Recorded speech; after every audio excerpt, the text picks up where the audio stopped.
classical MBA program. What is missing in a typical MBA program for somebody who wants to be an entrepreneur? You know, how many of you have MBAs? Yeah. Everything you learned, if you got your degree in the last, earlier than 3 years ago, is obsolete. Congratulations. And at least for entrepreneurship, not if you want to run a large company. I want to remind those of you who don't have an MBA what it actually stands for. MBA is the Master of Business Administration. Big idea, administration.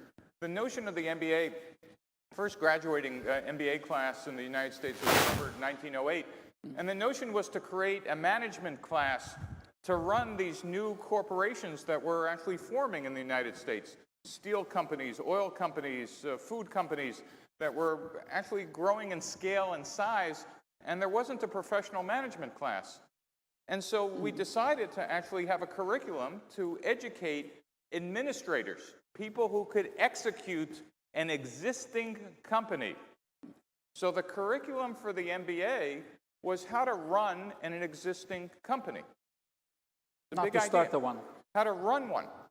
And it's not that we never understood that there were these things called startups, because in 1940, George Deroe at Harvard offered essentially the first entrepreneurship class. Stanford in the 1950s offered small business entrepreneurship classes. But here was the big idea. And this big idea actually is what kicked off the lean startup movement. Is that a startup is not a smaller version of a large company. This is a huge idea. Nowadays, it's kind of like, well, we kind of understand that, but when I was an entrepreneur, that was not the case. Our investors taught us to do everything a large company did. A large company wrote a business plan, we wrote a business plan. A large company did a 5-year forecast, they made us do a 5-year forecast. A large company hired sales, marketing, business development VPs on day one. They told us to do that, and more importantly, our investors assumed that all we needed to do was execute the business plan just like a large company. Yet they were surprised when 90-some-odd% of us would fail. And they blamed it on us as the entrepreneurs. The big idea that kicked off the lean startup movement was not only startups aren't smaller versions of large companies, is that large companies execute known business models. What's a business model? Who's my customer? How do I price the product? Who's my competitors? What's my distribution channel? How do I get, keep, and grow customers?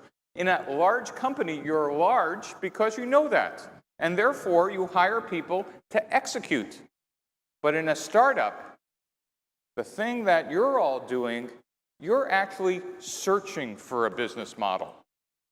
And that's the core distinction in the lean startup movement.